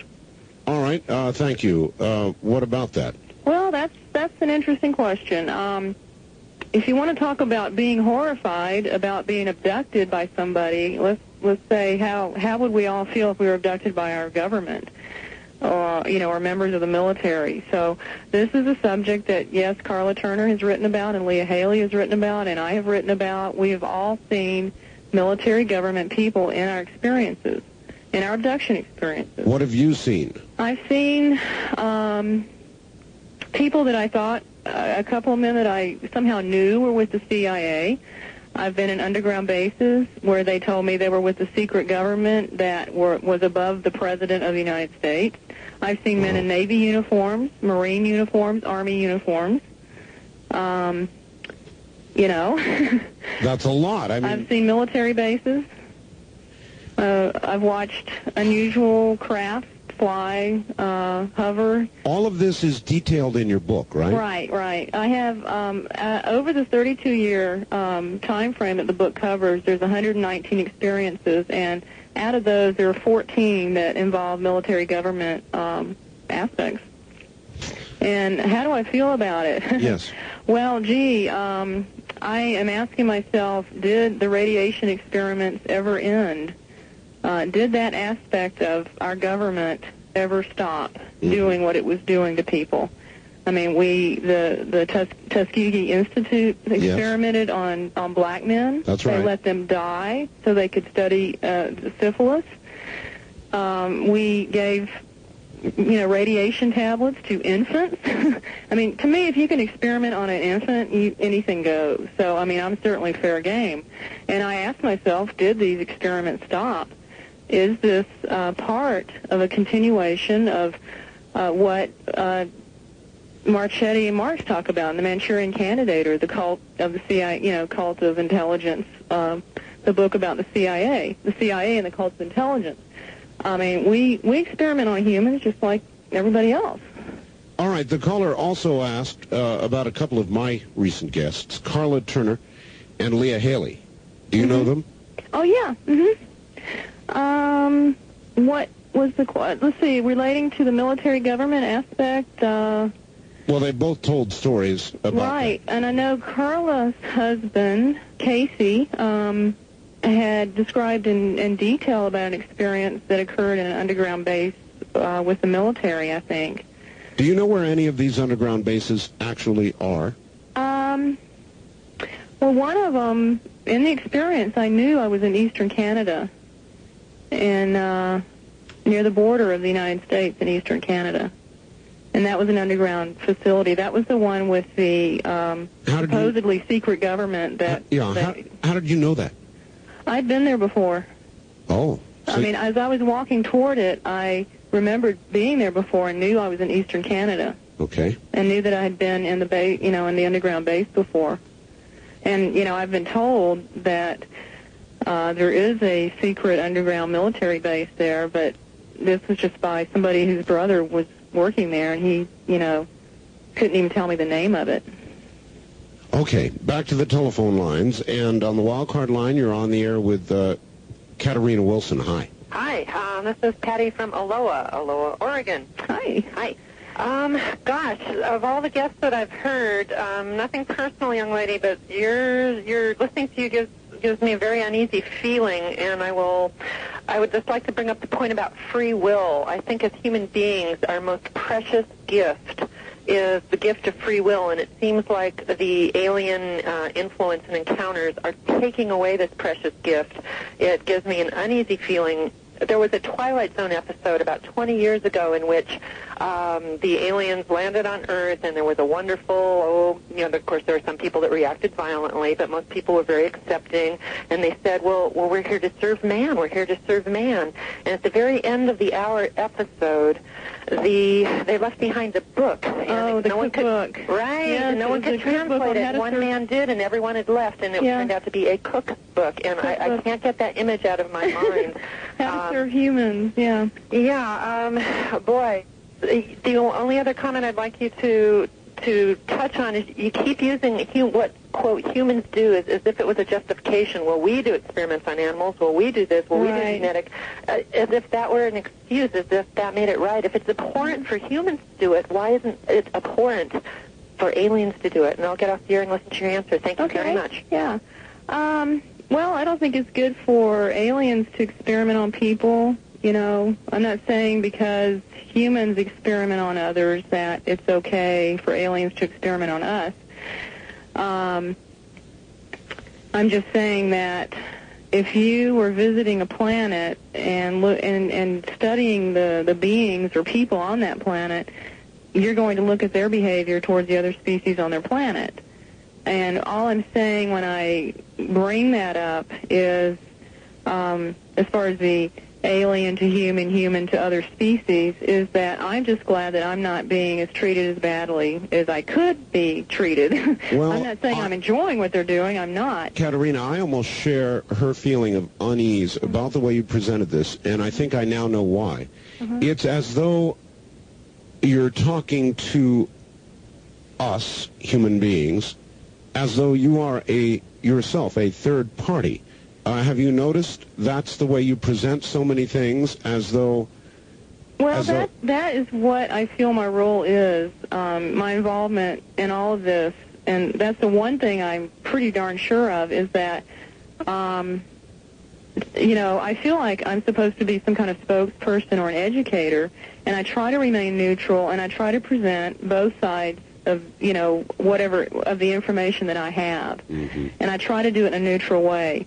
I can get all upset and hate the aliens and instill a lot of fear and negativity in everybody, but I don't see that as being very productive. All right. Now, as far as the government goes, I'm not by any means saying that it's okay for the government to do what they did and what I'm speculating they might be doing now. All right, Katarina, hold that thought. We're at the bottom of the hour. We'll be right back. Katarina Wilson is my guest, and when I meant as a third party, Katarina, you might think about this as we come back from the break. I meant as a non-human third party. We'll be back.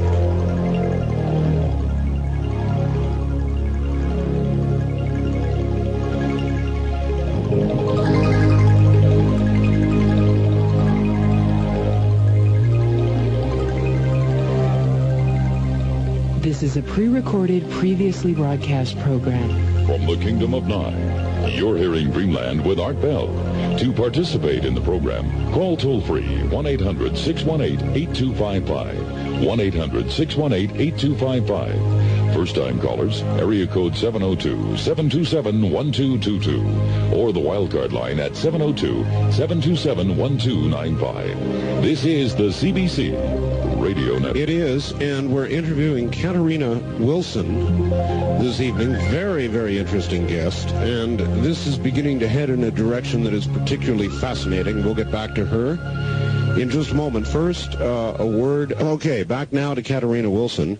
And Katarina, I've got another fax here for you. Dear Art, please ask your guest, Katarina, what happened to the life force of the 5-year-old whose body was taken over by the gray? Was the child a hybrid without a soul? Are all of these babies without souls? Also, I can't help but ask about the black child who was supposedly hers and her fiancé's. Has she seen it again? And what are your feelings toward that child? Well, that's a lot of questions. Was the child a hybrid, do you think, without a soul? No, my personal opinion about life is that if there's a life, there's a soul. Now, to me, the gray was a live gray, was a life force. The little child was alive. He had a life force. It was almost like a sharing, or like the gray was contributing his life force. And it made the little kid, the blonde-haired boy, more than what he was before. Like he had more energy.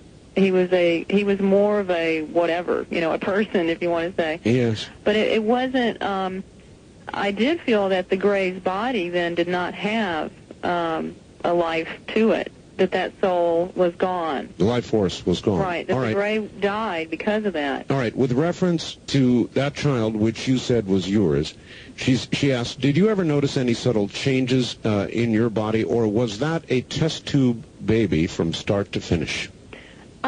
With my experiences, most of this genetic manipulation, the pregnancies are artificially created. I did have an experience during which they told me that my baby was in the spindle phase, which is during the initial stages of cell, when the cell splits during mitosis. Yes. Now, that happens hours after the sperm and egg meet. And this is not something, we can do this, we can watch this. If you've watched the Learning Channel, you've seen this under a microscope. But, we can't determine that somebody's pregnant that early on. Our tests just don't show that. But they can tell when it's in the spindle phase. So I mentioned this in the book. I think that they can artificially inseminate and remove before a woman will even know she's pregnant. From Santa Barbara, why would a person not want to remember that they were a member of an alien race? Did I say that? I don't know. No, it's just... I have no idea why somebody wouldn't want to remember if they were a member of an alien race or not. I don't know. I think it would be an individual decision. Some people might, some people might not. All right. Well, again, I noticed, Katarina, that the way you're approaching all this is almost from a third-party point of view, almost from an alien point of view, almost as if to say to the audience, don't worry about all this. Your attitude says don't worry about this, or that it's all right. I'm not saying it's all right, and I don't mean to imply that I'm saying, what's happening is okay, but I don't want people to expect me to be, because I'm a woman and I'm an abductee, I am not going to view myself as a victim. And if people don't like my presentation or are uncomfortable with the neutrality of that, that's because they're trying to place me in a category where, it should be poor Katarina, all she's been through. Yeah, I went through that, and I'm really glad I'm not there anymore, because it's not fun to wallow around in self-pity. Right. I'm an abductee. I'm having experiences. I know I have free will. I'm not a weak-willed person because I'm being abducted.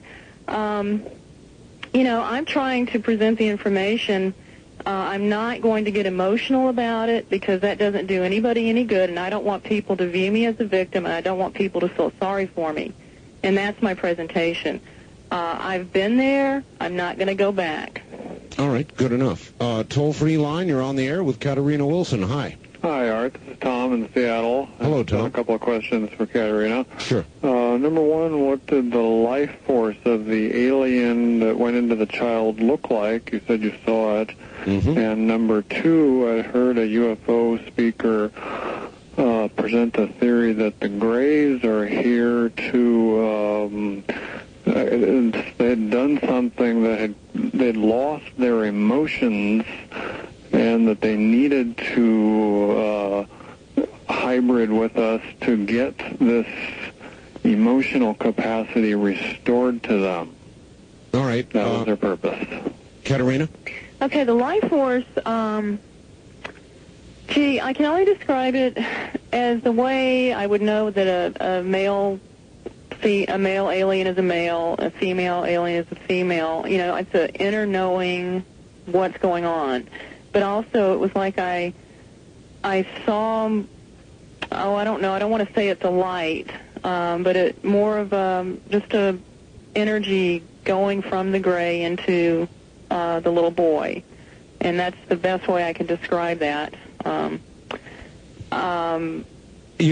know that you present that in a positive way, but again, I find it kind of chilling because I'm not really sure that it's positive. I'm saying I was deeply hurt and depressed the next day. I mean, I was on the phone with my abductee buddy here in Portland, and I was telling her about it. And I know, but your emotions were for the gray, as I recall, right?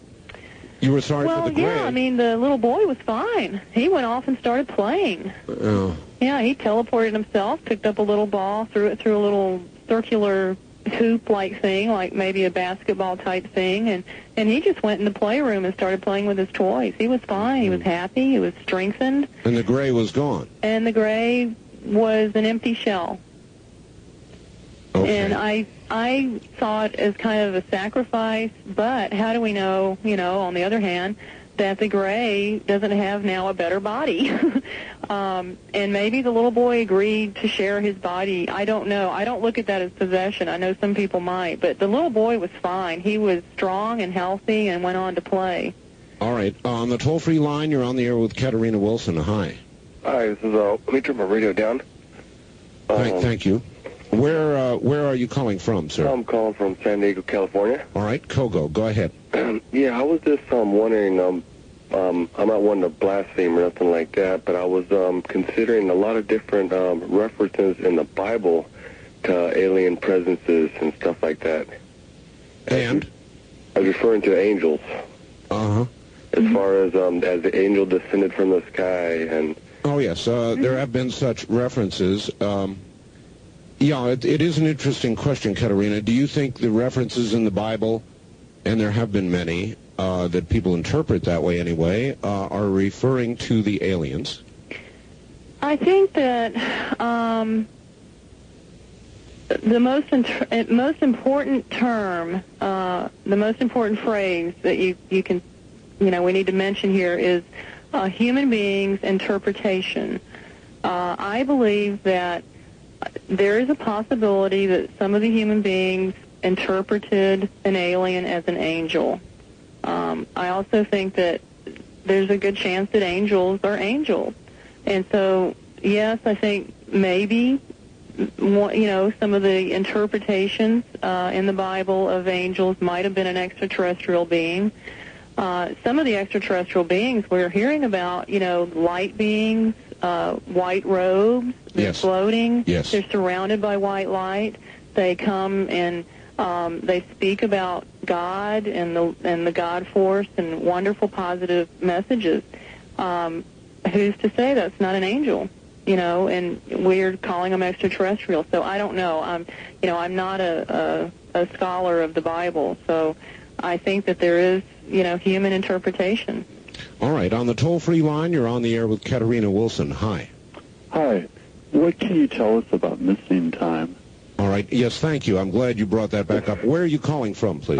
San Diego. San Diego. Missing time. Well, missing time is a phenomenon that's often associated with an abduction. And generally, you know, people will be going about their normal activities and will suddenly realize an hour or two, sometimes more, has passed, and it only feels like a minute, you know, has gone by. Mm-hmm. And a lot of times there's just no memory. You know, you're washing dishes at the sink, it's 1 o'clock, and all of a sudden you're standing at the sink and there are the dishes and it's 4 o'clock, and you have no memory. Some people have memory of, you know, being with aliens and on their craft, and but that's kind of it in a nutshell. I asked somebody here in Portland, a friend of mine, who, you know, the last thing I would expect him to say is that he's involved in this. And I said, well, you know, have you ever been doing something, you know, driving along or, you know, working in your house or something, and then all of a sudden notice that a lot of time went by that you couldn't account for? And just out of the blue, I mean, this person just about broke down into tears and started talking about, well, I was at this flashing yellow light, and I was going to turn right, and I was at a flashing yellow light, and the next thing I know, I'm on Mount St. Helens in my car, you know, up at the visitor center. That would bring a person to tears. He broke down. Sure. And I had no idea this person had anything like this. I mean, I don't even recall why I asked him the question, but that's an example. I mean, and to know that you're missing hours out of your day can you know, be upsetting. You know, for a lot of people, it's, oh, gee, that's odd, and they go about doing what they were doing, and maybe 20 years later it gets upsetting. Then they for some reason, you know, they put two and two together. They remember something they didn't remember before, and they go, oh my God, that didn't make sense. Where did those 5 hours go, or 2 hours, or something? Interestingly, Katarina, a lot of the best researchers in ufology for years and years researched and looked into sightings. They finally, most of them, became satisfied the sightings were real. Mm-hmm. The craft really were here. Now they have turned to people like you as the best avenue, they say, of continued research, abductees. Do you agree with that? Well, I think we're a logical resource for information. Now, with the kinds of experiences where you have your classical abduction case, you have teaching dreams, you have visions, theatrical scenarios, yes. Teaching dreams, you know, those kinds of things going on, I have always thought that it's important to look at all of those, not just on-the-table examinations. And so I think that you can learn a lot about the alien psychology and perhaps learn more about what they're up to by looking at these other kinds of experiences. During all of these examinations, probes, pregnancies, or just removal of ovum, have they hurt you? Physically? Yes. They've hurt me physically, and they've hurt me mentally. The physical pain, as any woman who's born a child will tell you, passes, and it does. You know, I don't enjoy physical pain. I have gotten out of bed and fallen to the floor because I couldn't walk.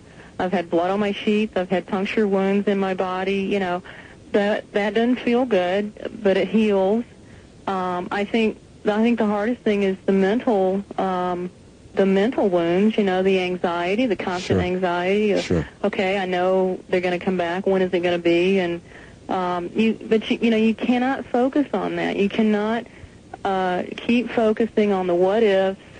You know, what if, I'm scared, I'm frightened, yeah, but you have to get beyond that, or you're never going to have a life. I mean, we have a life here. We have a right to live our life. Yes. You know, the best we can, even though all this other stuff is going on. And the people that are successful at getting beyond that, like myself and a lot of other people, shouldn't be blamed or looked upon with suspicion because we've gotten through it. You know, I think we should, you know, be commended for our strength and that we're willing to move on and willing to share our information. Have you been abducted since your book? Yes. Yeah. How frequent is it? I would say once a month, sometimes more. maybe 2 or 3 months without something, and then, abductions aren't always, they're not regular. You can have an abduction every night for 4 days, five nights or something, and then you may not have one for 3 months or a year. I don't go as long as a year. I think the longest I've gone is since 1987 is about 4 months. What have you tried to do to prevent it? I have, I pray every day, which is not something I did prior to 1987. I believe in a God force, and when I feel low and I feel down or I'm just tired of it, I pray. And I focus on the creative force, and, although I want the truth and I know that the truth might be painful, there are times when I'm tired of the deception, and I know I have free will, and I don't give them permission. I don't lie in bed at night and say, okay, come get me, I'm in the mood. I don't do that, That's not how it works. And I do want the truth, and, I don't know in the end what is really going to take place. I guess none of us know that. If I knew, goodness, I'd certainly tell everybody. All right. I want to, before the show ends, I want to be able to give out my address. By all means, go ahead and do it now. Yeah, let me do that. If anybody is interested in the book and you want an autographed copy, of course you can get it at Barnes & Noble's at Christmas. It should be available. But it's Puzzle Publishing, and it's P.O. Box 230023, and that's Portland, Oregon. And the zip code is 97281-0023. And post-paid, the book's $26.95, and I'll be happy to sign it for you. Also, if you have any questions or comments, please feel free to write.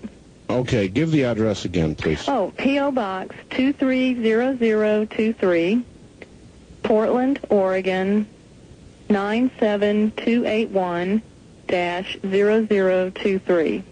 And you'll autograph a copy? Sure. Autograph all my books, except for the ones that go into the bookstore, so those orders are kind of big. But, all right, so if they want an autographed copy, they're going to need to send... Yeah, $26.95. Mm-hmm.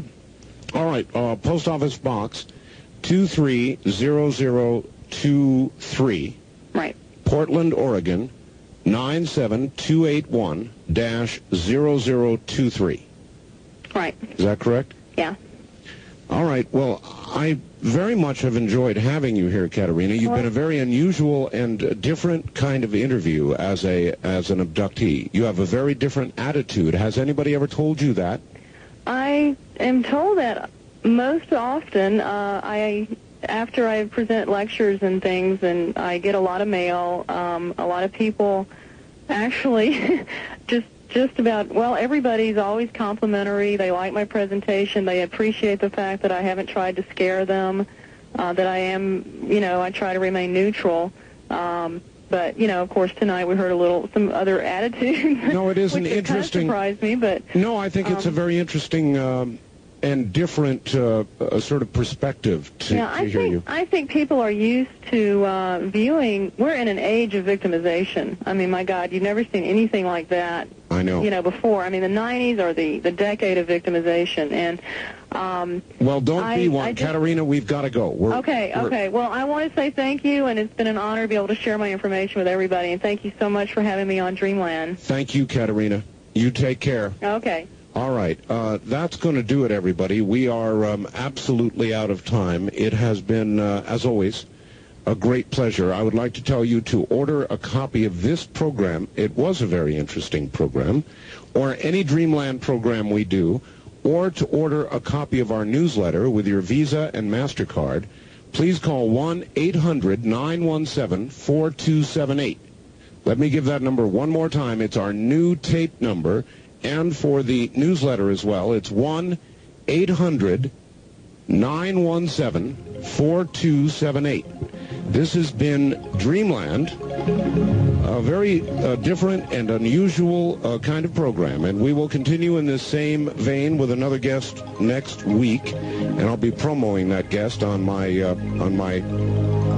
my weekday show beginning Monday night, Tuesday morning through Friday night, Saturday morning, called Coast to Coast AM. Thank you all from High Desert. Good night.